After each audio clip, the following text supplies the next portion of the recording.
Good evening, everyone, and welcome to our Bible study live streaming here at the Church of God in Yeshua HaMashiach International Incorporated Philippines. This is your host, Pastor Federico Pachak, saying Shalom to everyone and welcome.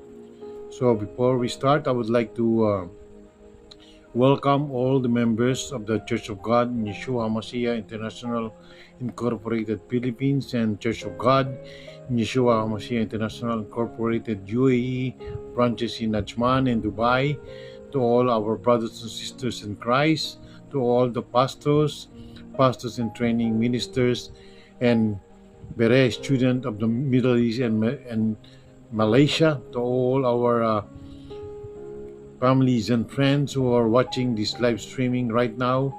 I would like to welcome you in this Bible study live streaming. So before we start, let us all bow down our head and let's all pray to God.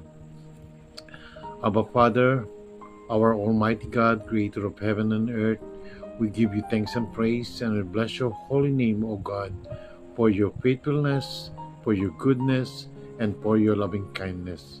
Abba Father, in the name of our Lord and Savior, Yeshua HaMashiach, we thank you that today again you have gathered us in this place, O God, so that we can continue, Lord, to know you more, that through your words that we are going to study today, I pray, O God, na ang lahat po na aming pag-aaralan sa gabi pong ito, O God, kami po ay mamulat pa sa katotohanan at kami dumago pa sa pananampalataya sa iyo. I pray, O Father God, na anuman po ang mga nagawa naming pagkakasala hanggang sa oras po nito, anuman pong nagawa naming mga kasalanan, karumihan, kasamaan sa buhay nito, Panginoon kong Diyos, kami po ay humingi po ng awa, ayon po sa iyong dakilang pag-ibig, ayon po sa iyong pong great compassion, O God. Blot out all our transgression and cleanse us, O God, from all our iniquities with your most and holy precious blood, sa lahat na aming po mga inisip, mga sinabi, naramdaman, o anuman, Lord God, ang mga pumasok sa aming puso at sa aming isipan na in-entertain namin at Panginoon ko, nagawa po namin ang mga bagay na hindi po nakalulugod sa iyo. Even Lord, sa aming po mga kakulangan sa iyo, Panginoon kong Diyos, kami po ay humingi po ng tawad, kaya na rin po, Panginoon ko, kami po ay nagpapatawad ni sa mga nagkasala, nakasakit po sa amin po, Panginoon kong Diyos. At dalangin ko po, Lord, nabuksan mo ang aming puso at aming isipan sa gabi pong ito, sa lahat po ng mga tatalakayin naming mga salita mo, Panginoon ko, upang Panginoon, kami matuto pa at makasunod po sa iyong mga kagustuhan. I pray, O Father God, that you surround us with your legion angels of God today, O God, na anuman po, Panginoon ko, ang gagawin ng mga kaaway will not prosper in this gawain, Panginoon ko, but it's all be protected from all the works of the evil one. And I declare and I decree that your most and holy precious Son will flooded this place and all the places where our brothers and sisters in Christ are watching right now, in the mighty name of the Lord and Savior, Yeshua HaMashiach. I give you thanks and praise and I bless your holy name, O God, na ikaw lamang maitaas po sa aming kalagitnaan. Sa oras po na ito, ang mga salita mo, ang siyang Panginoon, manahan sa aming puso at sa aming isipan. Let the Holy Spirit to manifest in us, as sabi mo sa iyong mga banal na salita, O God, that if there are two or three that gather in your name, you are in the midst of them. Lord, we thank you and we praise you and we glorify you. In Jesus' mighty name we pray. Amen and amen and amen. In Christ, tonight is Battleground Attacks on the Heart. This is a series. Last week we have talked about the attack on the mind. So let us read our scriptural reading that is taken from the book of Numbers, chapter 20, verse 2 to 13. Let us read. Holy Spirit, bless your holy word. Now there was no water for the community, and the people gathered in opposition to Moses and Aaron. They quarreled with Moses and said, "If only we had died when our brothers fell dead before the Lord. Why did you bring the Lord's community in this wilderness, that we and our livestock should die here? Why did you bring us up out of wilderness, that we and our livestock should die here? And why did you bring us up out of Egypt to this terrible place? It has no grain of figs, grapevines, and pomegranates, and there is no water to drink." Moses and Aaron went from the assembly to the entrance to the tent of meeting and fell face down and the glory of the Lord appeared to them. The Lord said to Moses, "Take the staff, and you and your brother Aaron gather the assembly together. Speak to the rock before their eyes, and it will pour out its water. You will bring water out of the rock for the community so they and their livestock can drink." So Moses took the staff from the Lord's presence, just as commanded him. He and Aaron gathered the assembly together in front of the rock, and Moses said to them, "Listen, you rebels, must we bring you water out of this rock?" Then Moses raised his arm and struck the rock twice with his staff. Water gushed out, and the community and their livestock drank. But the Lord said to Moses and Aaron, "Because you did not trust in me enough to honor me as holy in the sight of the Israelites, you should not bring this community into the land I give them." These were the waters of Meribah, where the Israelites quarreled with the Lord, and where he was proved holy among them. Amen. So, what this topic is telling us about, or what is teach us in this attacks on the heart, according to what we have read in the scripture reading, God did not agree, or did not is not happy for what Moses have done, even though he listened to the word of God but did not obey what God said to him. That's why it is very, very important for us that we should listen to what the Lord is telling us. We cannot just assume that this is what he means, or what he said. We have to be clear. Everything that what God says, that is what we have to do. Amen. So last week we learned about the attack on the mind, and today we will talk about the attack on the heart. Dito sa dalawang ito, umiikot ang ating mga ginagawa o gagawin natin na siya nagpapatunay ba na kung sino nga ba tayo talaga. It reflects on who we are, like the people of Israel, na talaga naman na napaka-pasaway at ito nga din ay naging mailan tulad nila din sa atin. Dati na tayo ay nakapagpo-focus sa ating reliyon na ating kinaaniban at pinagharian tayo ng makamundong gawain. Hindi nga natin nakikilala ang ating tunay na Diyos at namumuhay tayo sa sarili nating kagustuhan. Kilala nating may Diyos, pero hindi natin kilala ang ating Diyos. Amen? Kaya kung hindi natin makuha ang gusto natin, magrereklamo tayo o iniisip tayo ng mga ibang paraan, kahit ito pa ay masama, makuha lang natin ang sarili nating kagustuhan. Amen? In our text today, when God delivered Israel from the slavery from Egypt, He also intended to bring them into a promised land flowing with blessing and prosperity. The children of Israel, however, didn't cooperate with the plan designed to benefit them by God. They complained and grumbled against God almost every step of the way, through His servants that He used. The Bible states these ancient events serve as our examples that we might learn from them. Thus, we also see why we struggle so much with our own journey in this life from slavery of sin to possessing our inheritance in Christ Jesus. So, during their journey, the journey of the Israelites to the promised land, Israelites complained about 15 times since they left the Egypt. Moses was one of the chosen by God to lead God's people all the way to the promised land. Moses was very obedient to God's command for him so that he could take care of his people. But many times also that Moses is almost giving up because of the pressure that the Israelites were giving to him through their grumbling.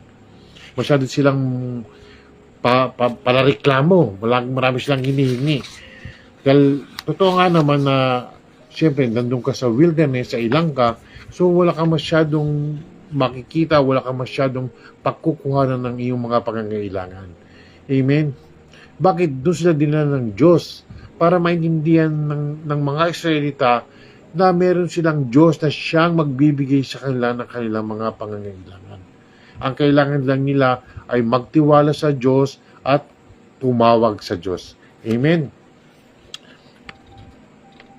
But ito po ang nangyari. Nakalimutan nila na si Moses nga ang pinili ng Diyos to guide them, pero sa tulong pa rin ito ng Diyos. Disyerto ang kanilang kinalagyan at natural lamang na wala ka talagang maasahan kundi ang Diyos lamang.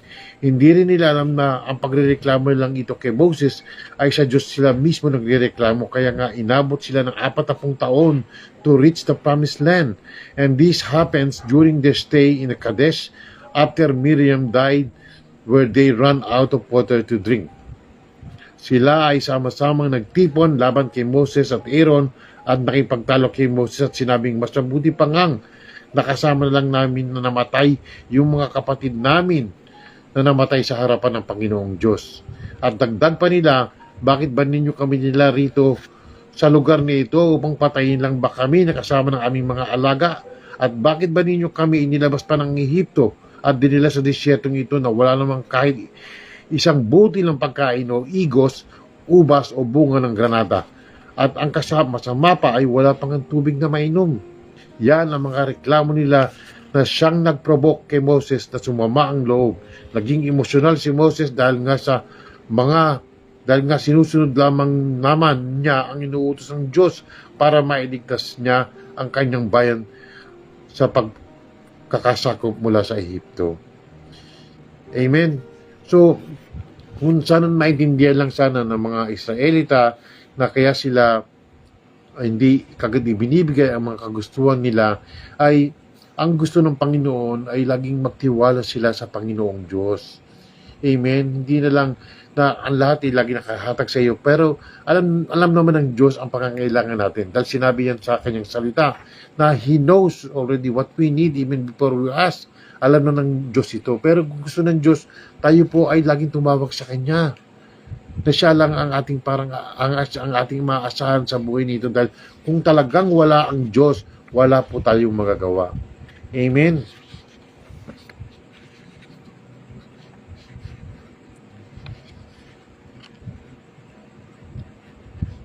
Siyempre, si Moses at si Aaron ay hindi nga din alam ang kanilang mga isasagot. Kaya ang ginawa nila, sila ay pumunta ni Aaron sa pintuan ng toldang tipanan at nagpatira pa sa harapan ng Diyos. Kaya sa kanilang pagpapakumbaba ay nagningning ang kaluwalhatian ng Diyos sa kanila. At sinabi ng Diyos kay Moses na dalhin niya ang kanyang tungkod at tipunin niyang muli ang mga tao at sabihan sinabihan siyang bulungan niya ang bato sa harapan ng mga tao at lalabas ang tubig dito para mainom nila ito. Amen. Inipon nga ito ni Moses at Aaron ng mga tao sa harap ng malaking bato ang buong bayan. At sa galit niya, nasabi niya ang katagang, makinig kayo, mga mapanghimagsik. Gusto ba ninyo magpabukal pa kami ng tubig mula sa batong ito? Pagkasabi noon, 2 ulit na pinalo ni Moses ang bato sa pamamagitan ng tungkod.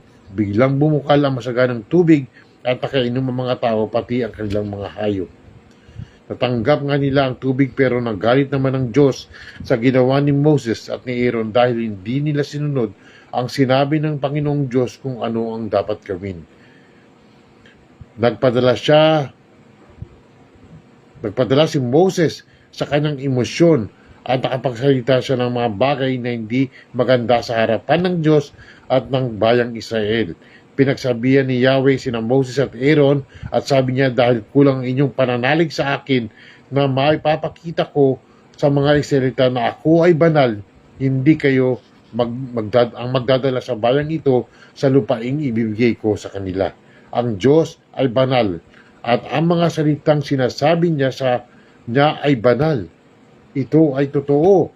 Tunay nga, kaya hindi ito dapat baguhin o hindi sundin dahil nagpapakita lamang ito ng kawalan ng tiwala sa Diyos at hindi ini-honor ang Diyos. Amen? Lagi nating katandaan na ang salita ng Diyos ay Diyos, ayon po sa John chapter 1 verse 1, at siya po ay banal. Kaya dapat bigyan natin ito ng halaga at sundin upang tayo ay maging banal. Huwag tayong magpadala sa kung anumang iniisip natin, lalo na kung anong nararamdaman natin. Dahil kung susundin natin ang mga makamundong gawain na ito, ay magkakasala nga tayo sa Diyos, gaya na nangyari kay Moses at saka kay Aaron. Kaya very important to listen to what God says and believe and obey it. Ito ang naging dahilan na hindi nakarating si Moses sa promised land, although pinakita naman ito sa kanya ng Diyos bago siya pumanaw. Let us read John chapter 1 verse 1. In the beginning was the Word, and the Word was with God, and the Word was God. Amen. And 1 Peter chapter 1 verse 15 to 17. But as He who called you is holy, you also be holy in all your conduct. Since it is written, you shall be holy, for I am holy. And if you call on Him as Father, who judges impartially according to each one's deeds, conduct yourselves with fear throughout the time of your exile. Amen. Kaya nga, dapat natin katakutan talaga ang Diyos para hindi tayo magkamali. Dahil kung hindi tayo magkakaroon ng yung takot o yung respeto sa Diyos, susundin na lang natin kung ano yung gusto natin kahit na hindi nang sinabi ng Diyos. Amen. Kaya very important po talaga ano ba ang tinanggap ng ating puso, dahil alam naman natin kung ano ang nasa puso natin ay yun po ang lalabas sa ating bibig, at yung ano po lalabas sa ating bibig ay yun po ang ating gagawin. Amen. So God wants us to be holy, but the requirement is to trust in Him. And believe in Him and obey Him. This will make us holy in His sight. If we have the right heart, we can easily obey God. Ang puso kasi natin ay madaya at emosyonal, madaling mag-react. Ang ating Diyos ay hindi tumitingin sa panlabas na anyo, kundi sa puso. The heart is where God will reside. Amen. Let us read Jeremiah chapter 17 verse 9 to 10. Holy Spirit, bless your holy word. The heart is deceitful above all things, and desperately sick. Who can understand it? I, the Lord, search the heart and test the mind, to give every man according to his ways, according to the fruit of his deeds. Amen. So, madaya talaga ang ating puso. Kaya nga, ang napakahirap na minsan ay sinusunod natin ang puso natin, pero iba pala ang dinidikta nito.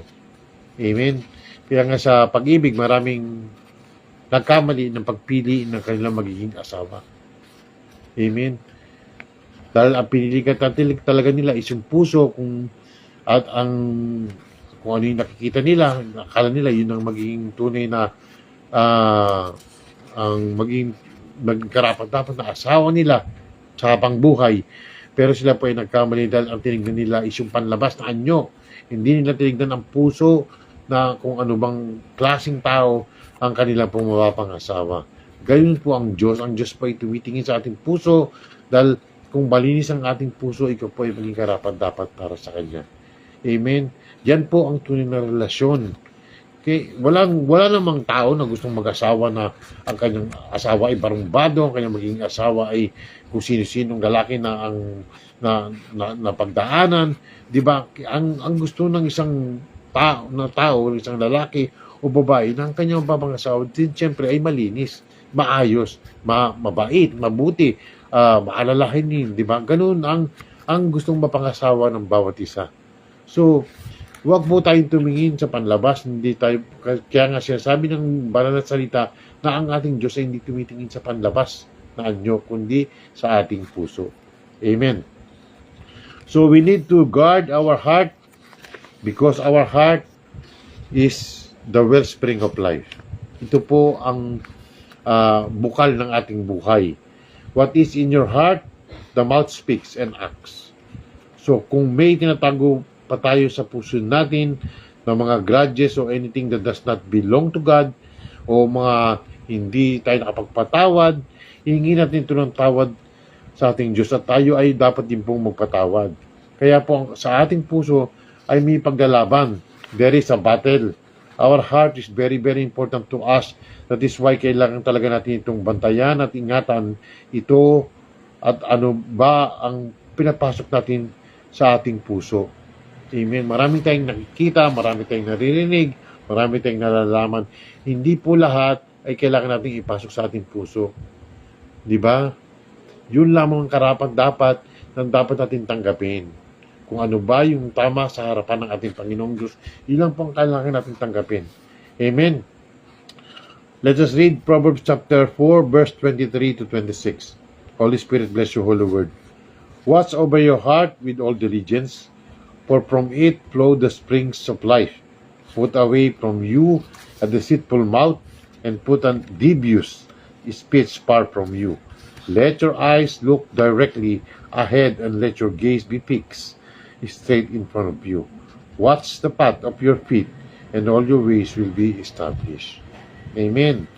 So ano ba itong mga dahilan kung bakit ang ating mga puso ay ganito? O ano na lang yung mga umaatake sa ating puso para ang mga puso natin ay maging ganito. So, number 1 po, ito po ay uncleanness or a defiled heart. The heart that is unclean and defiled, it is because of sin. Dahil sa kasalanan, ang ating puso ay nadunggisan at hindi nga naging malinis sa harapan ng Diyos. Naging para tayong maruming basahan dahil sa kawalan ng katwiran. We cannot hide anything from God, at lahat ay nakikita niya.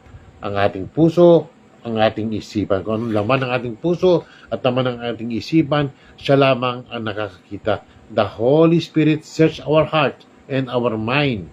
Kaya nga, kaya lagi tayo pong magdasal, lagi po tayong humingi ng tawad sa ating Diyos, na tayo ay malinis sa ating lahat ng mga karumian at kasama ang ginagawa sa buhay po nito.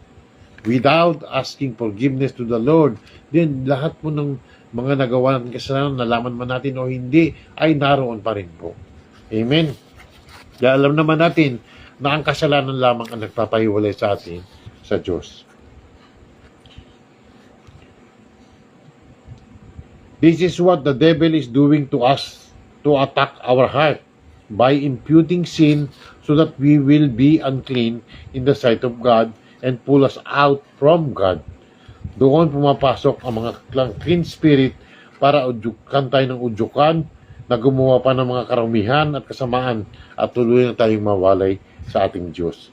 Kaya very important po talaga na lagi tayong humingi ng tawad sa ating Diyos, panatilihin nating malinis tayo, lagi po tayong hindi tayo basta sugod ng sugod.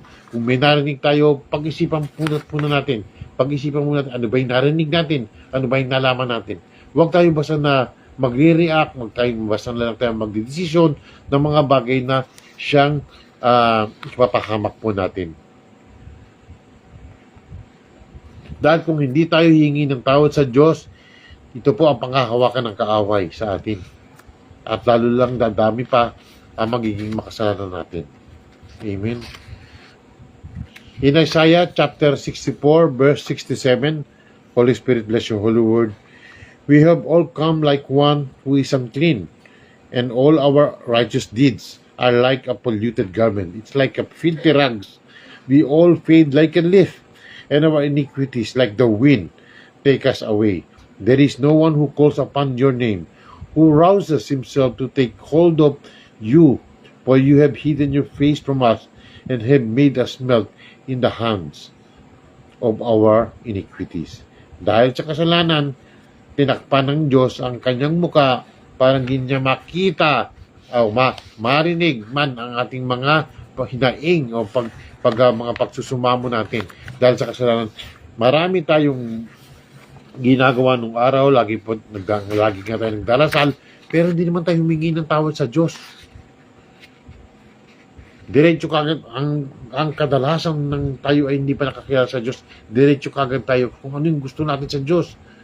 Lord, tulungan mo kami, ganun kagad ang tawag natin. Hindi man natin siya inonor sa ating buhay. Tayo ay nagpasalamat sa Kanya. Tayo dapat pinuri muna natin siya. At bago tayo ay hihingi ng tawad, at pagkatapos natin humingi ng tawad sa ating Panginoong Diyos, then we can ask what we need. Amen. Hindi po, ang Diyos po ay hindi po katulad natin na bara-bara po. Amen. Meron din po siyang mga proseso, meron din po mga procedure na dapat nating gawin na dahil ito ang tama. Ang Diyos ay hindi katulad natin na okay na yan. Wala pong ganun sa Diyos. Amen. God is a God of order. Amen. Example na lang po ito nangyari kay Moses, na dahil sa hinayaan niyang pagharian siya ng galit, hindi niya nasunod at ang sinabi ng Diyos. Sa buhay natin, madali nga tayong magalit. Pero pinaaralan tayo ng Diyos na huwag na nating patagalin pa ito at hingin natin ito ng tawad sa Diyos. At patawarin din natin yung mga nakasakit po sa atin, nakagawa ng kasalanan sa atin, upang ang mga kasalanan ito na siyang balakid na hindi natin magawa yung tama ay maalis po sa atin. Amen? Kaya kung may mga hindi pa tayo napapatawad o hinihingi ng tawad sa ating Diyos, ay gawin na po natin dito. Gusto ng Diyos na tayo ay lagi pong malinis sa kanya pong harapan. Kaya po anong nangyari kay Moses, dahil doon sa kanyang galit, hindi niya nasunod ang Panginoong Diyos. Nangibabaw yung galit niya. Imbis na pasunod niya, although, kung isipin natin, bakit pa pinadala sa kanya yung tungkod? Para sa yung tungkod? Actually, yung tungkod, it represents the presence of God. Kaya nga sinabihan siya na bulungan na lang niya yung bato at yung tubig nga ay lalabas dun sa bato.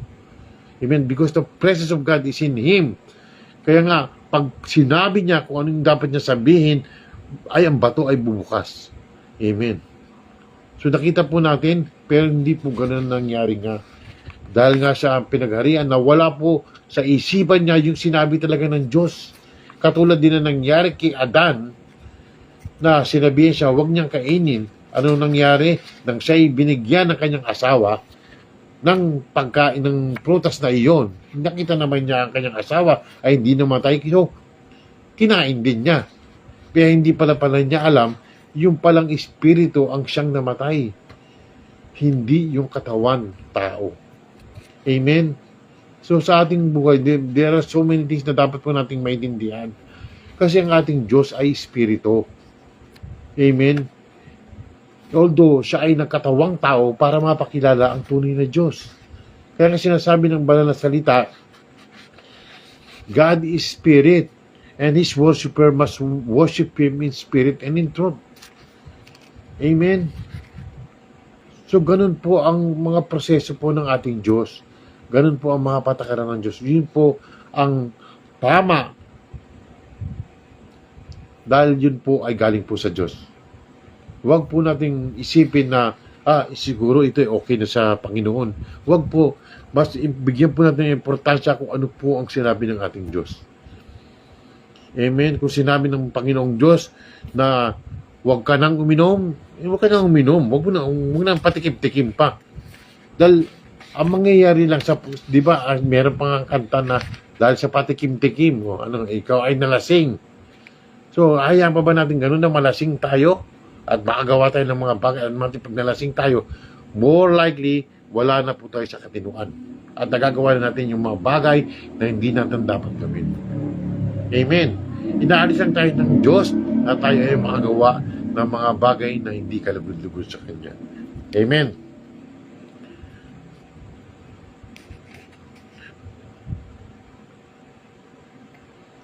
So, gusto ng ating Panginoong Diyos tayo ay laging malinis.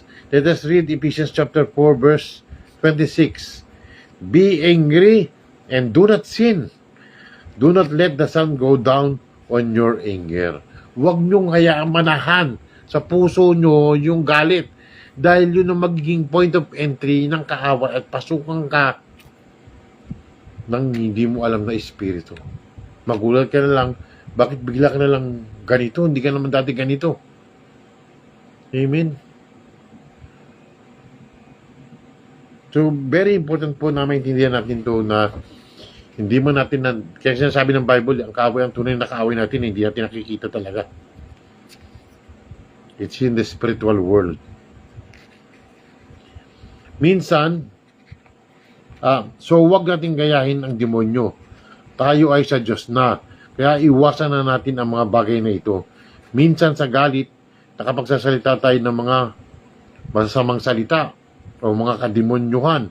O minsan, napagsasalitaan natin tuloy ang ating mga anak, asawa, o mga kaibigan man natin, ng hayop ka, demonyo ka, dahil sa galit. Amen. Kung di natin kontrolin ang sarili natin, huwag ka nang magsalita, mas mabuti pa. Amen. Ang gawin mo lang, lumuhod ka at humingi ng tawad. Alam ng Panginoong Diyos, even hindi mo sinabi, alam niya na kung ano nasa isipan mo. Amen. Dahil nga ito ang naging laman ng ating puso, kaya nasasabi natin ito at nagagawa natin. Huwag na huwag po natin itong hahayaan na lumabas sa ating bibig. Ang mga ito dahil baka i-honor ito ng mga kaaway. Control yourself. Hingi natin sa Diyos ang isang pusong malinis gaya ni Haring David. Mark 7, chapter 7, verse 20 to 22, Holy Spirit, bless your holy word. And he said, what comes out of a person is what defiles him. Dito po, hindi nga po ang kinakain na siya nagpaparumi sa isang tao, kundi kung ano po ang lumalabas sa kanya. Out of his heart, the mouth speaks. So, kung ang laman ng puso natin ay puro na lang sama ng loob, talagang mapagsasalita ka ng masama. Amen.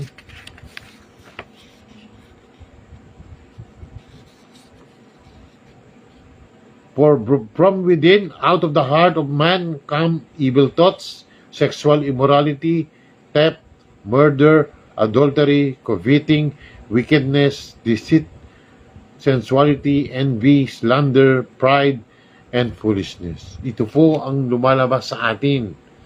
Nagagawa natin ang mga ito galing from the heart. Kaya po, huwag nating hayaan na tayo ay mag-ipon sa ating puso ng mga bagay na siyang makapagpapahamak po sa atin. Ang lahat po ng ito na masasamang gawain, especially na itong mga evil thoughts na ito, ang kaya ang bagay po na mangyayari kasi dito is magkaroon ka ng pride na. Amen. Dahil mangyayari ito, ang gagawin mo, nagsusundin mo lang is kung ano yung gusto mo. Kaya nga, very important po na lagi nating talagang ingatan ang ating puso. Ano man ang ating mga ginagawa, kailangan natin panatiling itong malinis para hindi tayo ma-defile ang ating puso sa harapan ng Diyos. Amen. Ito ang sinabi po ni King David sa Psalm 51 verse 10 to 11. Create in me a clean heart, O God, and renew a right spirit within me. Cast me not away from your presence, O Lord, and take not your Holy Spirit from me. Amen. Because without the Holy Spirit, it is very, very hard for us to live a holy life. Because only the Spirit, Holy Spirit, can lead us to a holy life. Because He is holy, and He always leads us to the truth. Amen. So number 2, impurity.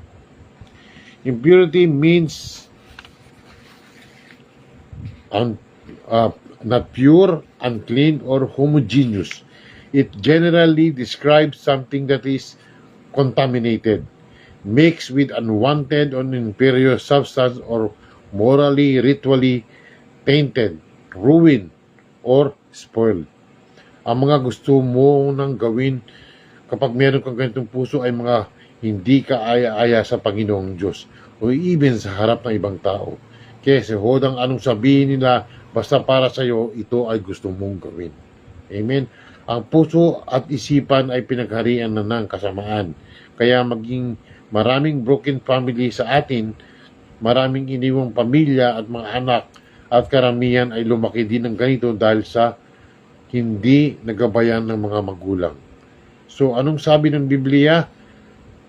1 Thessalonians chapter 4 verse 7 to 8. For God has not called us for impurity, but in holiness.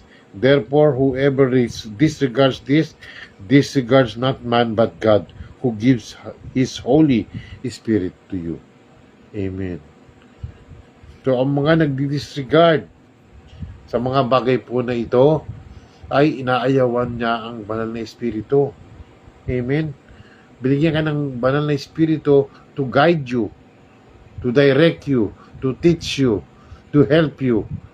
Siya, kung ang susundin mo lang palagi ang sarili mo at hindi mo susundin ang banal na Espiritu, Ano na mangyayari sa buhay na ito? Wala na. Kailangan natin ng tulong ng Diyos. Amen? Kaya nga ibinigay niya ang banal na Espiritu to help us na makapamuhay tayo ng tama sa harapan ng Diyos. Amen? Huwag po nating i-disregard ang presensya ng banal na Espiritu sa ating buhay. So, ang Diyos ang ating sinasantabi at pinipili natin ang dyablo na maghari sa atin. Ito po ang mangyayari. Ang ating puso ay dapat pagharian ng Diyos, hindi ng kung sino na siyang nakaupo sa trono ng ating puso. Ang Diyos lamang. Iisa lang po ang trono sa ating puso. Nasa atin na lang kung sino ba ang gusto nating paupuin at maghari. Ang Diyos ba ang hari natin? Dahil kung hindi, magiging magulo lang ang buhay natin. Hindi na tayo magbabasa ng Biblia, hindi na rin tayo magdarasal, hindi na tayo magsisimba, hanggang tuluyan ng mawali tayo sa Diyos. Ang mga desisyon natin ay bara-bara na lang, utang dito, utang doon, sugal dito, sugal doon, inom dito, inom doon. Gusto ng maayos na buhay pero di niya magawa. Napabayaan na pati ang pamilya niya dahil ang iniisip lang niya ay ang sarili lang niya. Ang kasalanan ay nagiging normal na lang sa kanya, nawalan na siya ng takot sa Diyos. Ganito ang ginagawa ng kaaway sa atin. Ito ang mangyayari sa mga bagay na ayaw sumunod sa Diyos. Kaya we need God in our heart to direct us. Kung may puso kang dalisay, you will see God dahil ang Diyos ay mabuti, magre-reflect yung kabutihan ng Diyos sa iyo. Makikita ang presensya ng Diyos sa iyo at magkakaroon ka ng kapayapaan. Amen? Kaya maraming nabago talaga mga Kristiyano na ang dating mamamatay tao, ngayon naghahatid na ng salita ng Diyos. Na makikita mo talaga ang malaking pagbabago. No, maraming testimony kang maririnig talaga na real life story ng kung anong ginawa sa kanila ng Panginoong Diyos dahil sa kanilang pagsunod sa ating Panginoong Diyos. Amen. Let us read Matthew chapter 5 verse 8. Holy Spirit, bless you, Holy Word. Blessed are the pure in heart, for they shall see God. Amen. Dahil nga, ang puso ng Diyos ay pure. So, kung ang puso din natin po ay pure, makikita natin talaga ang ating Diyos. Hindi sa mata, kundi spiritually. Makikita po natin, mararamdaman po natin ang presensya ng Diyos sa ating buhay talaga. At magkakaroon ka ng kapayapaan. Amen. Kaya anuman ang mga nangyayari sa mundo, hindi ka magiging ligalig. Amen.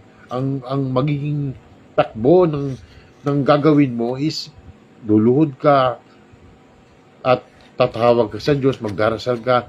Yun po ang una po natin gawin. Hindi na po yung kung ano pong dapat gawin para lang tayo ay maisalba sa ating buhay nito. Dahil alam natin na ang buhay na ating tinatangan ay galing sa Diyos. At Diyos lang ang may karapatan sa ating buhay. Amen. So, James chapter 4 verse 8, Holy Spirit, bless you, Holy Word.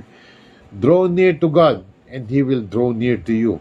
Cleanse your hands, you sinners, and purify your hearts, you double-minded. Para kung meron tayong pusong dalisay, hindi tayo babago-bago ng isip. Amen. Mapipili na natin kung ano ba yung tama at mabuti para sa ating buhay. Yung mga bagay na siyang alinsunod din sa patakaran ng Diyos. Amen. Number 3, Holy Spirit grieved and left. If our heart is unclean, full of sinful things, the Holy Spirit grieves and will be going away. Nalulungkot ang banal na Espiritu kung tayo ay nagiging marumi sa ating puso. Dahil siya ay banal, ayaw niya ng marumi. We are the temple of the Holy Spirit and we should always make it sure to make our hearts clean. Dahil siya ay nananahan sa atin, ayaw ng Diyos ng marumi. Gaya sa ating bahay, wala namang tao na ang gusto niya ang bahay niya ay napakarumi. Kaya nga, napakaganda na isang manirahan ka sa isang bahay na malinis, tahimik, payapa, maayos. Amen? Pero sa tingin ko, kung kayo po ay kontento na kayo sa magulong buhay, magulong bahay, ay pag-isipan na po natin ano ba ang nangyayari sa ating buhay. Amen? Hindi ko sinabing maligo kayo ng maligo. Amen? Ang ina-advise ko lang po is palagi po natin panatilihin ang ating puso. Panatilihin nating malinis ang ating pag-iisip. Panatilihin natin na ang ating puso ay lagi nakatuon sa ating Diyos. Huwag po tayo mag-focus sa mundong ito. Alam naman natin na ang mundong ito, dadalhin lang tayo sa kapahamakan. Yes, nandito tayo sa mundo. Pero hindi sinabi at tinuro ng Panginoong Diyos na magpakasaya ka sa mundong ito. Yes, gawin mo yung mga bagay na makasasaya sa iyo. Pero hindi sinabi na sumunod ka sa mga kamunduhan. Dapat ang iyong mga ginagawa pa is ayon pa rin sa mga panuntunan ng ating Diyos. Amen? So dahil ang banal na Espiritu ay nananahan sa atin ay ng Diyos na tayo marumi. At kung panatalihin nating marumi ang ating puso, ang banal na Espiritu ay aalis. At yun ang magiging malaking problema dahil wala nang maggagabay sa atin o magtuturo at magtutuwid sa iyo sa tamang landas ng buhay o magpapaalala ng lahat ng sinabi ng Diyos. Amen. Mamumuhay ka na naman sa sarili mong paraan. Babalik ka na naman sa dati mong pamumuhay. Amen. Let us read John 14:15-16. Holy Spirit, bless you, Holy Word. And I will ask the Father, and He will give you another helper to be with you forever, even the Spirit of truth, whom the world cannot receive, because it neither sees Him nor knows Him. You know Him, for He dwells in you, and will be in you. Amen. And John chapter 14, verse 26-27, Holy Spirit, bless you, Holy Word. But the Helper, the Holy Spirit, whom the Father will send in my name, He will teach you all the things, and bring you to your remembrance all that I have said to you. Peace I leave with you, my peace I give to you. Not as the world gives do, I give to you. Let not your hearts be troubled, neither let them be afraid. Amen. Magiging panatag ang iyong kalooban. Amen. Kung andyan lagi ang banal na Espiritu. So when the Holy Spirit is God, the heart will become the devil's workplace. Huwag po nating hayaan na mag-take over ang demonyo, ang diablo. And that person will go back to his old life, the worldly life.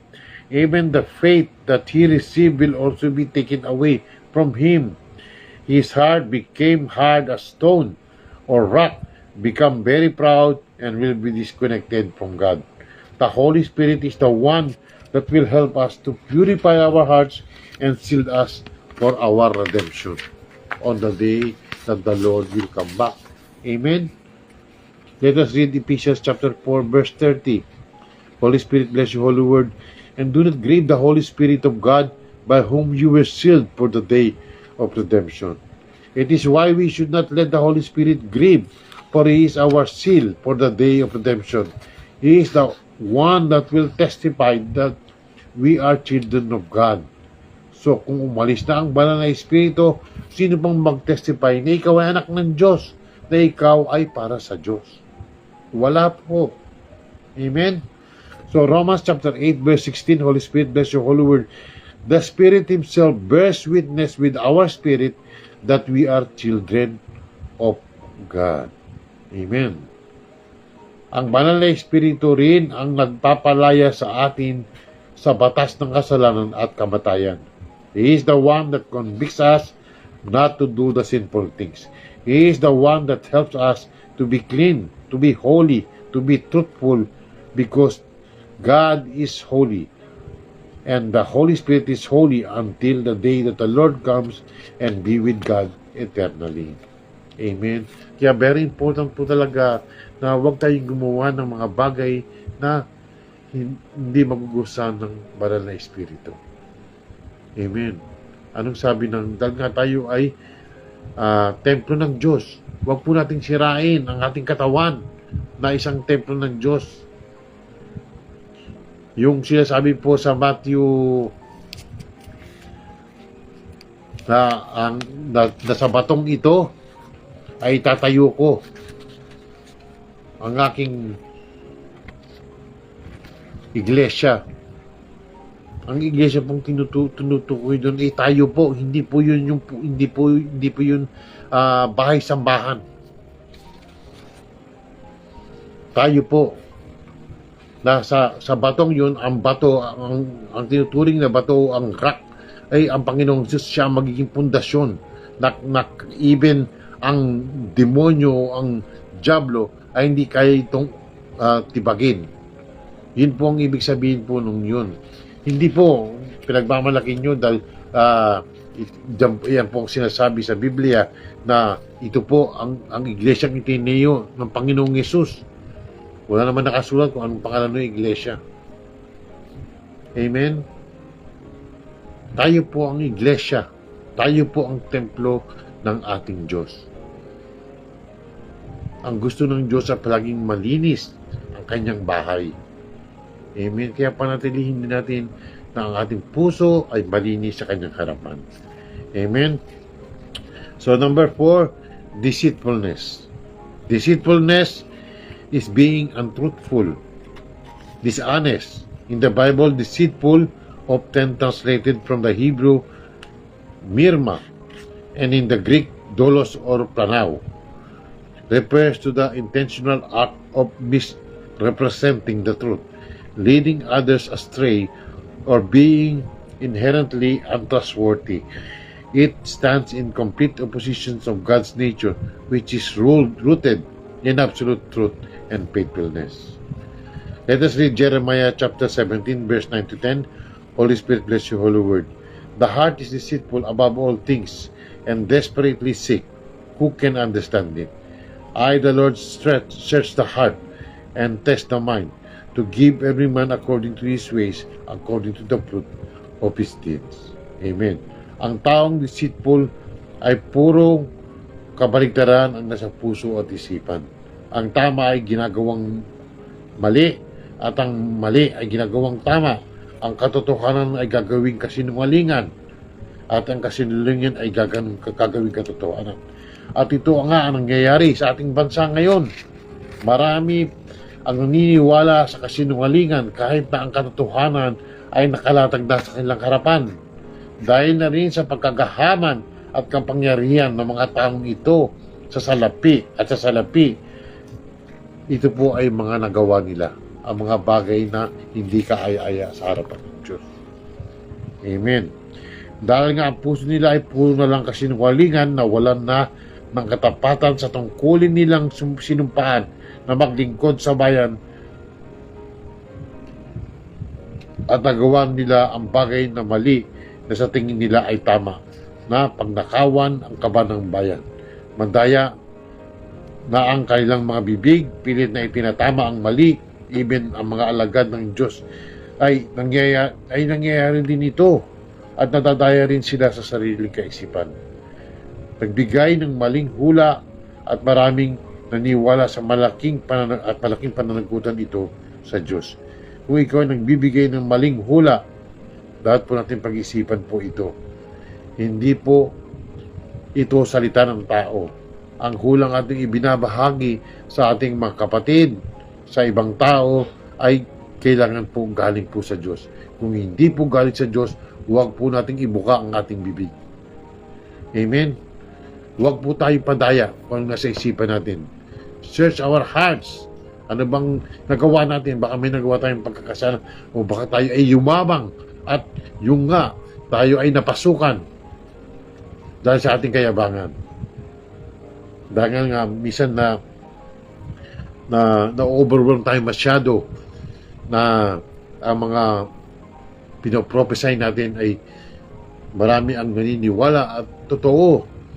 Pero dahil nga sa ganun ay naging proud ka na even na ang sinasabi mo kahit hindi na sinasabi ng Diyos ay sinasabi mo pa rin.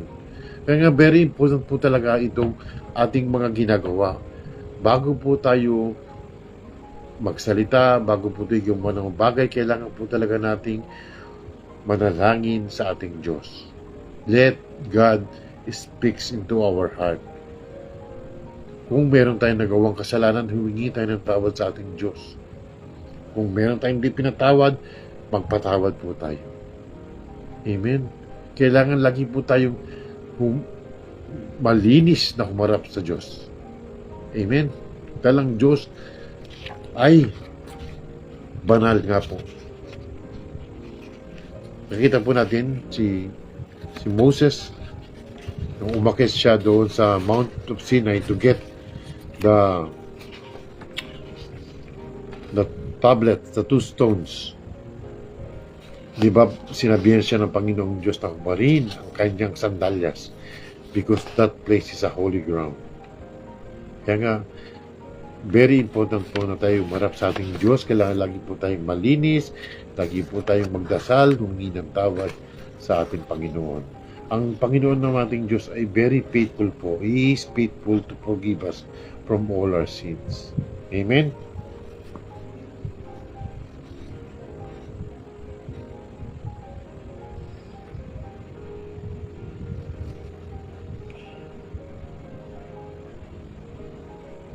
Dahil ang propesiya o balita na inihatid sa mga tao ay dapat galing sa Diyos at dapat ito ay tama at hindi sabi-sabi lamang. Psalm 92 verse 6-7, Holy Spirit bless your holy word. A senseless man has no knowledge, nor does a stupid man understand this, that when the wicked sprouted up like grass, and all who did iniquity flourish, and it was only that they might be destroyed forevermore. Amen. So, minsan, although natawangan din ako nung, pero actually, totoo. Ang bobo ay hindi niya alam na siya ay bobo. Ang mangmang ay hindi niya alam na siya ay mangmang. Dahil siya ay pinagharian nga ng kayabangan. Nakakala niya lahat ng ginagawa ay tama. Kaya niyang pakorek. Yan. Kaya very important po na tayo lagi mapagpakumbaba sa ating Diyos. Pero wala naman tayo may pagmamalaki talaga sa ating Diyos. Tayo ay mga nilikha lamang niya. Amen? The Holy Spirit will convict us when we committed sin and ask forgiveness. Siya po ang nagpapaalala sa atin na mali at kasalanan ito na hindi dapat sundin. Amen. John 16:8, Holy Spirit bless your holy word. And He, when He comes, will convict the world concerning sin and righteousness and judgment. Hallelujah. Kaya nga ang puso natin ay dapat nating bantayan. Dahil ito nga ay madaya at walang makakaunawa. Kung anong laman ng itong puso ay yun ang yung sasabihin at gagawin. So kailangan nating pakainin ng ating kaluluwa ng pagkain mula sa ating Diyos. Dahil ang ating kaluluwa ay naroon ng ating isipan, ang ating pakiramdam. It is the essence of our living being. Read the Word and do what it says. At iwasan na natin yung mga bagay na magpupuno lang sa atin ng kasamaan. Like social media o mga worldly pleasures. Ituon natin ang ating sarili sa mga kalangit na bagay. Magdasal palagi, magbasa ng salita ng Diyos, kumanta ng pupuri at pasasalamat sa ating Diyos. Hanapin natin ang ating Diyos dahil doon lang tayo makatagpo ng tunay na kapayapaan at kakontentuhan sa buhay. Always seek Him and His righteousness. Trust in Him only and not in your own understanding. Let us remain in the truth, and the truth will set us free so that we will not be deceived. John 8:32.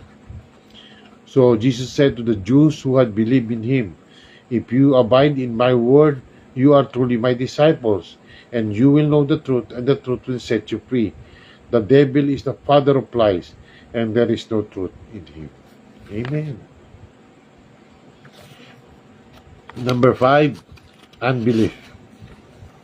Unbelief is when a person decides not to take God at His word, not to rely on His promises.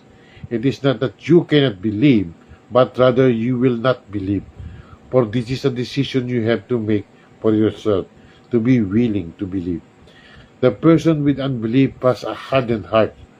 He cannot accept the truth and still believes what he thinks is right for him.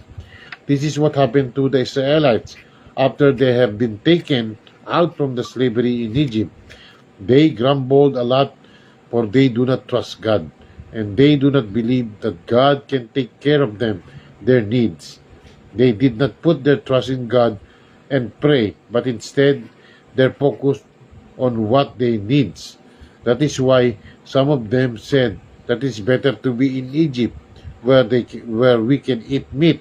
It is better to die with other brothers so that they will not suffer and die in the wilderness.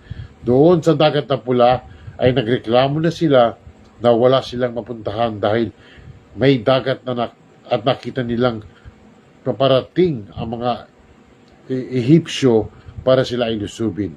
So dahil sa mga reklamo nila, sa takot nilang ito, pati si Moses ay nainis na sa kakulitan ng kanyang bayan. Amen. In Hebrews chapter 3, verse 7 to 14, Holy Spirit bless your holy word. Therefore, as the Holy Spirit says today, if you hear His voice, do not harden your hearts as in the rebellion on the day of testing in the wilderness, where your fathers put me in test and saw my works for 40 years. Therefore, I was provoked with the generation and said, they always go astray in their heart. They have not known my ways. As I swore in my wrath, they shall not enter my rest. So dahil nga sa kakulangan nila ng tiwala sa Diyos, no, na kaya silang alagaan, kaya silang protektahan, kaya silang bigyan ng kanilang mga pangangailangan. Kung makikita lang sana nila ang ginawa ng Diyos sa kanila, na sa araw nandoon ang cloud na siya nagbabantay sa kanila. Kinukubera siya ng cloud. At sa gabi naman, merong fire na siya nagbibigay ng liwanag sa kanila. Amen. Ganun sila inalagaan ng Panginoong Diyos. Pero ang mga Israelitang ito, wala nang ginawa kundi magreklamo ng magreklamo. Amen.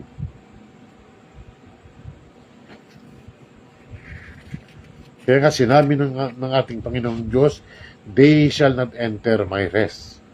Hindi nga sila magkakaroon ng kapahingahan. Sabi niya, take care, brothers, lest there be in any of you an evil, unbelieving heart, leading you to fall away from the living God. But exhort one another every day, as long as it is called today, that none of you may be hardened by the deceitfulness of sin. For we have come to share in Christ, if indeed we hold our original confidence firm to the end. So, kailangan po talaga tayong patuloy sa ating pananampalataya sa Diyos. Kailangan po nating sundin ang kanyang mga panuntunan. Sundin natin ang kanyang salita. Ito ang kalooban ng ating Panginoong Diyos Ama, to believe in the Son, to believe in the Word of God, because the Word of God is the righteousness of God. Amen? So let us continue to believe in God, in His promises, as He is always true in His Word. What He promised, He will do in His time. Kaya nga po tayong nakipag-isa na sa ating Panginoong Yesus, so that we can continue to believe in God, that He is Almighty, He is true, He is the Creator, He is everlasting God, and that there is no other God before and after Him. He is our light. He is the only one true God. Without Him, all is nothing. Amen. Number 6, heart that does not submit to God. Dahil sa kawalan ng tiwala sa Diyos, kung sino-sino na lang ang sinisisi ng ganitong klase ng tao.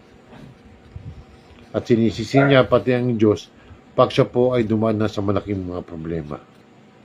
Ang taong ganito ay hindi niya alam na siya naman ang talagang may kasdahilan kung bakit niya nararanasan ang mga ganitong kapighatian o problema sa kanyang buhay. Siya ay naging hambog at lagi siyang naghahanap ng mapagbubuntunan ng sisi sa mga hirap na kanyang pinagdadaanan. Dahil na rin sa kakulangan ng kaalaman tungkol sa Diyos, ay hindi niya kayang lumapit sa Diyos. There is a complete separation from God na wala na yung kapakumbabaan niya o wala na siyang humility at hindi na nagpapasakop sa Diyos. Katulad ni Satanas, nakilala niya ang Diyos, alam niya ang salita ng Diyos, pero dahil sa pagiging mayamang niya, ayaw niyang mag-submit sa Diyos. Dahil gusto niya na siya ay mas mataas pa sa Diyos, na siya rin ay dapat sambahin, gaya ng panunukso niya sa Panginoong Yesus sa ilang. Siya ay binagsak ng Diyos dito sa lupa. Hindi dapat tayo maging mayabang o pagmalaki sa buhay na ito dahil pare-parehas lang tayong nilalang ng Diyos. Lahat po tayo ay pantay-pantay sa paningin ng Diyos. Amen? Kaya, huwag po tayo magmalaki na porque marami tayong pera, sagana tayo sa salapi, sagana tayo sa buhay na ito. Kung wala ka namang Diyos, ikaw po ang pinakamahirap. Amen? Hindi po nasusukat ang kayamanan ng isang tao sa kanyang kung anong meron siya sa buhay na ito. Yung ibig sabihin ba, kung anong tangan niya ngayon sa mundong ito. Ang pinakamayamang tao ay meron siyang Diyos sa kanyang buhay. Meron siyang Diyos na maaasahan, meron siyang Diyos na mapagkakatiwalaan, meron siyang Diyos na matatawagan sa kanyang buhay, na maaasahan. Amen? Let us read James chapter 4, verse 4. Holy Spirit, bless your holy word. You adulterous people, do you not know that the friendship with the world is enmity with God? Therefore, whoever wishes to be a friend of the world makes himself an enemy of God. Amen. Huwag po nating sundin ang mga patakaran ng mundong ito. Amen. Pabuhay po tayo ng tama sa harapan ng Diyos. Yun po ang una. Huwag po natin tingnan ang mga tao na narito. Dahil iba ang kaparaanan ng Diyos sa kaparaanan ng tao. The thoughts and the ways of God is higher than our thoughts and our ways. Amen? Kaya huwag nating mahalin ang mundo, ang mga patakaran ng mundo, ang mga bagay na sa mundong ito dahil lahat lang ng ito ay maglalaho. Hindi po ito magtatagal at hindi natin ito magdala sa langit. Lagi tayo magpakumbaba at alalahan natin na tayo ay nilikha lamang ng Diyos. Kaya tayo po ay dapat magpasakop sa Kanya para hindi natin magawa ang mga kasalanang siyang nagpapahirap sa atin sa buhay na ito. Amen. James chapter 4 verse 67. Holy Spirit, bless your holy word. But He gives more grace. Therefore it says, God opposes the proud, but gives grace to the humble. Submit yourselves therefore to God. Resist the devil, and he will flee from you. Amen. Iwasan po natin ang kasalanan. Huwag po tayong lumapit o tumalon sa kasalanan. Amen. Ang tukso ay nanatiling tukso kung hindi natin ito tinitik. Manatiling tukso lang siya, hindi siya kasalanan. Pero once you even take a bite, dalamunin ka po ng buong buo. Magugulat ka na lang, nalubog ka na sa kasalanan. Huwag po natin hayaan, dumating tayo doon. Hanggat maiiwasan po natin, iwasan po natin. Kung hindi tayo magpapasakop sa Diyos at sundin natin ang mundong ito, ay mapapahamak lang tayo. Alam naman natin na ang nagmamahal sa mundo ay kaaway ng Diyos. Huwag na natin sundin ang mga yapak ni Satanas. Sumunod tayo sa Panginoong Yesus The Lord Jesus Christ submits to the Father and do the Father's will and not His own will. Amen? Siya mismo, ang Panginoong Jesus mismo, ang sinunod niya ay ang will ng ating Panginoong Diyos Ama at hindi ang kanyang sariling will. Let us read Luke chapter 22 verse 41 to 42. Holy Spirit, bless your holy word.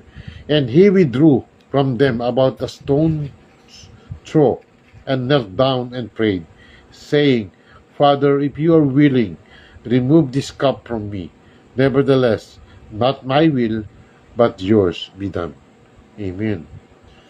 Ang mga nangyayari ngayon ay nagpapakita lamang na nalalapit na ang pagbabalik ng ating Panginoong Yesus. God is shaking everyone so that they may be open their hearts and return to God.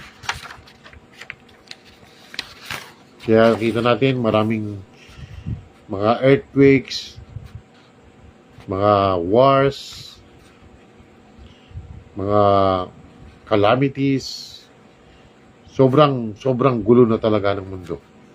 Lately lang nakita natin sa bayan ng Tacloban, may batang nag-amok, nag-amok siya at namaril sa loob ng eskwelahan. 3 namatay po.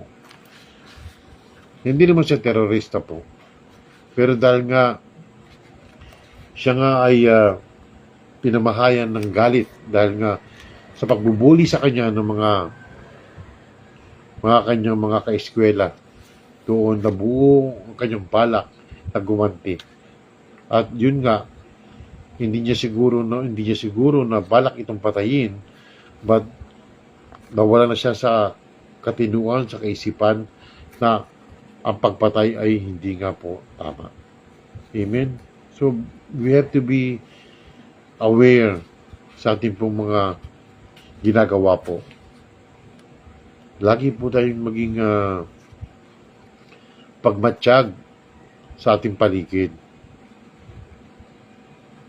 Kasi ang ating Diyos, even sa simula pa naman talaga, tayo ay nilikha niya in the likeness of His image. No? Pero dahil nga sa kasalanan, tayo po ay nawalay sa ating Diyos at tayo ay namuhay sa sariling paraan natin. Amen. Pero gayon pa man, minahal pa rin tayo ng Diyos. Gusto pa rin ng ating Diyos na tayo ay maligtas sa tiyak na kapahamakan. Amen. Kaya ang number 7 po natin, the last one is disobedience. A disobedient heart or a rebellious heart describes an inner disposition that resists authority, convention, or the status quo. It is characterized as strong desire for freedom, non-conformity, and independence. Gusto niya ng sarili niya, siya ang mangibabaw. Kaya nga ayaw niya magpasakop sa Diyos, kaya nga nagdi-disobey siya. Kung anong tingin niyang tama, yun ang gagawin niya. It is was sometimes viewed as negative trait of defiance or stubbornness.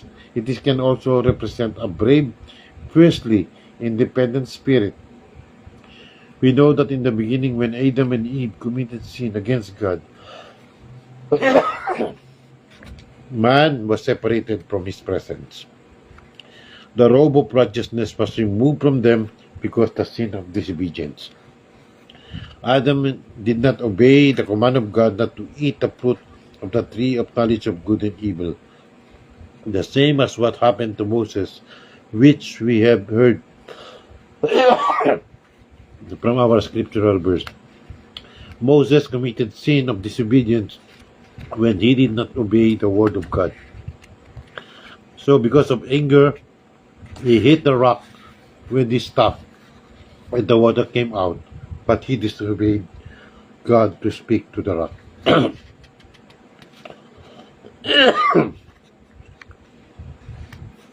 Let us read Numbers chapter 20, verse 7 to 14. Holy Spirit, bless your holy word. The Lord said to Moses, take the staff, and you and your brother Aaron gather the assembly together. Speak to that rock before their eyes, and it will pour out its water. You will water out of the rock. You will bring water out of the rock for the community so they and their livestock can drink. So Moses took the staff from the Lord's presence just as he commanded him. He and Aaron gathered the assembly together in front of the rock, and Moses said to them, "Listen, you rebels, must we bring you water out of this rock?" Then Moses raised his arm and struck the rock twice with his staff. Water gushed out, and the community and their livestock drank. But the Lord said to Moses and Aaron, "Because you did not trust in me enough to honor me as holy in the sight of the Israelites, you will not bring this community into the land I will give them." These were the waters of Meribah, where the Israelites quarreled with the Lord, and where he has proved holy among them. Amen. Because of this sin of disobedience, he did not manage to reach the promised land. Kaya nga po napaka-importante ang pagsunod natin sa Diyos nasa kanyang salita, dahil ito ang nagbibigay sa atin ng pagpapala, pero kung hindi, sumpa ang ating matatanggap dahil sa hindi natin pagsunod. Amen. Kaya patuloy lamang tayong susunod sa ating Diyos.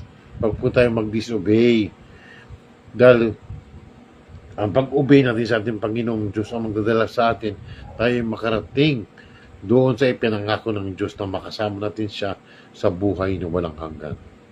Amen.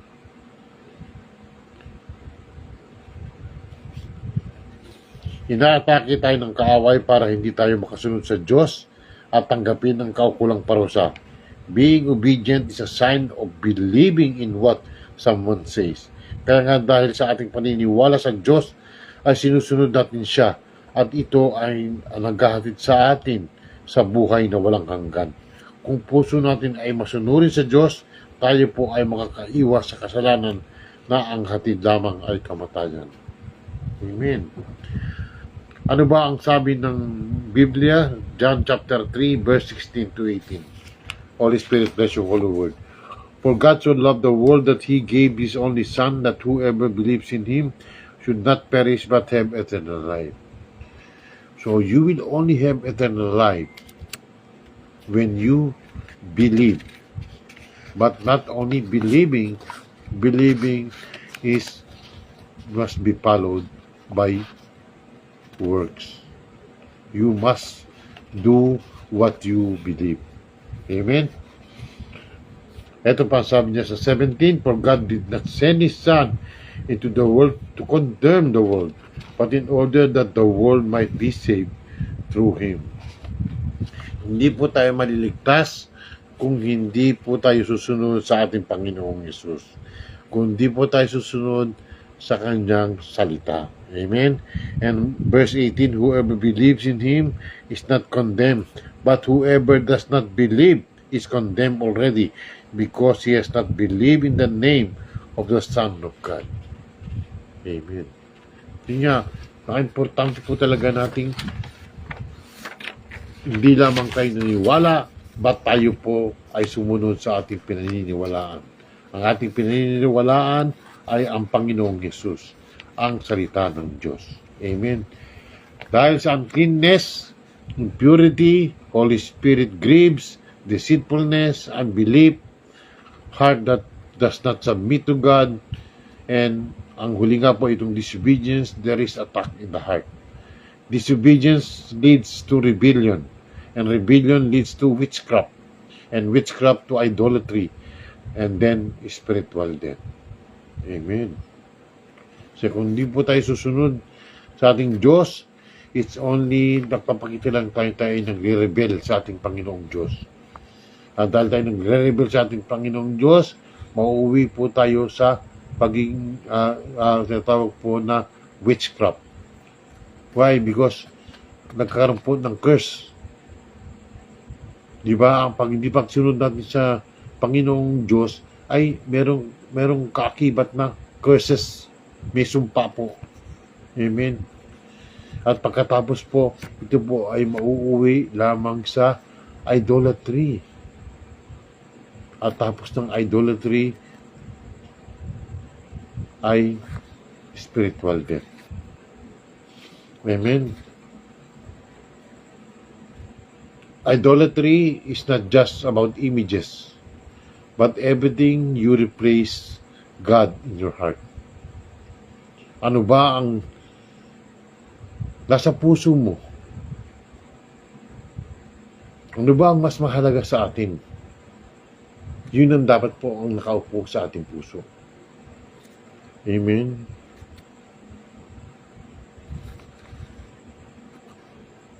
Kaya nga, galit na galit talaga ang Diyos sa mga idolatry.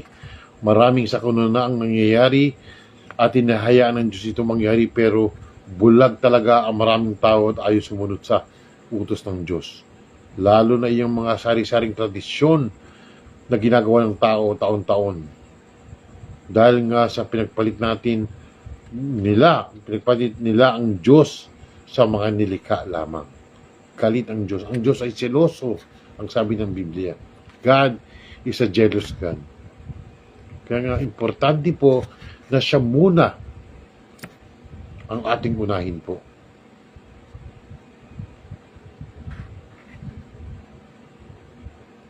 Sundin natin siya dahil siya lamang ang nag-iisang tunay na Diyos.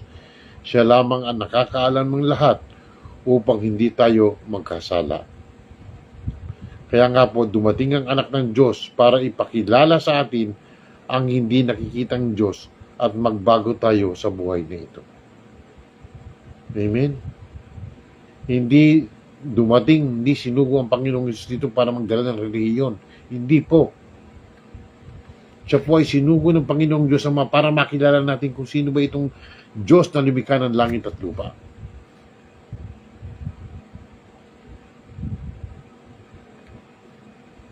Amen? Pinakilala niya ang Diyos Ama.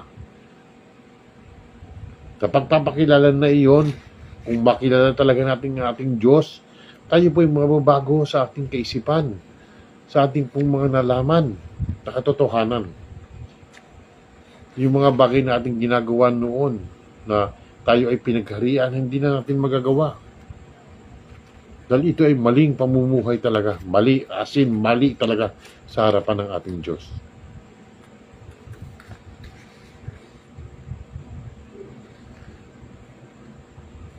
First John chapter 3 verse 8 to 9.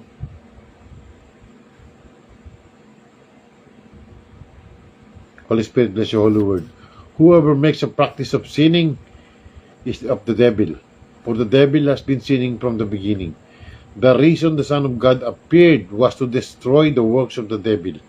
No one born of God makes a practice of sinning, for God's seed abides in him, and he cannot keep on sinning because he has been born of God. Amen. Yun po ang born again. You will be born of God, not born of the flesh. Although we are still in this flesh, but our spirit was born of God. Amen? Tayo po ay naayos na po sa pamumuhay sa laman. Kundi po tayo ay nagbalik na sa Diyos at tayo po ay namumuhay na sa Espiritu. Amen? The Bible is telling us to live by the Spirit. We must live by faith, not by sight. Let us read Romans chapter 5 verse 18 to 19. Holy Spirit, bless your holy word. Therefore, as one trespass led to condemnation for all men, so one act of righteousness leads to justification and life for all men. For us, by the one man's disobedience, that many were made sinners. Through Adam po ito, lahat po ay nagkasala dahil sa kanyang disobedience. But, so by the one man's obedience, many will be made righteous. This is through our Lord Jesus Christ. Kaya nga, ang pakikipag-isa natin sa ating Panginoong Jesus, tayo po ay naging righteous in the sight of God. Kung susundin natin at nakipag-isa tayo sa kanyang mga gawain, nakipag-isa tayo sa kanyang mga panuntunan, tayo po ay tinuturing na righteous sa harapan ng Panginoong Diyos. Amen? So, my dear brothers and sisters, to all those who have been touched by our topic today, I would like to invite you into a sinner's prayer if you haven't been accepted the Lord Jesus Christ, because the Bible says that we are all created by God, but we are not all children of God. Only those who believe in His name, those who have accepted, or those who received and accepted the Lord Jesus Christ as their Lord and Savior, they have given the right to become children of God. John chapter 1 verse 12. Amen. So I will lead you into a sinner's prayer. Let us pray this from the heart with an audible voice. Repeat after me. Amen. Aba Father, maraming salamat po Lord sa buhay na pinagkaloob mo po sa amin. Maraming salamat po na Ikaw ang Diyos na kaibuti, Ikaw ang nag-iisang Diyos na banal, ang Diyos na makapangyarihan sa lahat. Panginoon, ako po'y naniniwala na Ikaw po ay matuwid, Ikaw po ay banal, at Ikaw po ay tunay na Diyos na makapangyarihan sa lahat. At ako po'y naniniwala na ako po'y isang makasalanan at ako po'y nagkasala sa iyo mula pagkabata hanggang sa oras nito. Naniniwala din po ako, Panginoon ko, na iyong sinugo ang Panginoong Yesus at namatay sa krus ng Kalbaryo para matubos ako sa aking pong mga kasalanan. Panginoong Yesus, sa oras po nito, ako po ay lumalapit sa iyo at nagpapakumbaba at humihingi po ko ng kapatawaran at awa sa lahat po ng aking pong mga nagawang pagkakasala sa iyong harapan. Panginoon ko, patawarin mo ako sa lahat ng mga nagawa kong hindi kalugod-dugod po sa iyo. Mga inisip ko, mga naramdaman ko, o anuman po mga nasabi at nagawa ko sa buhay na ito na hindi alinsunod sa iyong panuntunan at hindi po ayon sa iyong kalooban. Linisin mo po ako, Panginoon kong Yesus, ng iyong banal na dugo magmula ulo hanggang talampakan upang ako po ay maging malinis po muli sa iyong harapan. Tulungan mo ako, Panginoon ko, na lumakad ng alinsunod po sa iyong kalooban.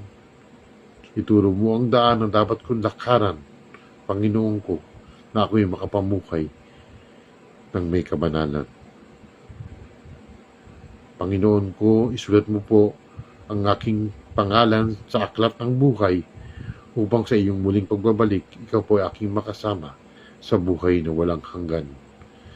Panginoon kong Yesus, ako po ay nangangako na magpapabautismo sa pangalan ng Ama, ng Diyos Ama, ng Diyos Anak, at ng Diyos Espiritu Santo. Amen. Lord, I give you thanks and praise, and I bless your holy name. In Jesus' mighty name I pray. Amen. So, conclusions. Napakahalaga ng topic natin pinag-usapan sa gabing ito. Para sa ating buhay, ang pagsunod sa Diyos ay naghatid sa atin sa maganda at payapang buhay. Ngunit kung tayo ay patuloy na susuway sa Kanya, sumpa o kumatayan ang ating magiging hantungan. Kaya dapat lagi nating sundin ang Panginoong Yesus, sundin ang Kanyang itinuturo sa atin at hindi tayo pagharian na makamundong bagay habang narito tayo sa mundong ibabaw. Kailangan na tayong magbago sa pamamaraan ng ating nilalakaran. God wants us with a clean heart, right mind, and a pure heart.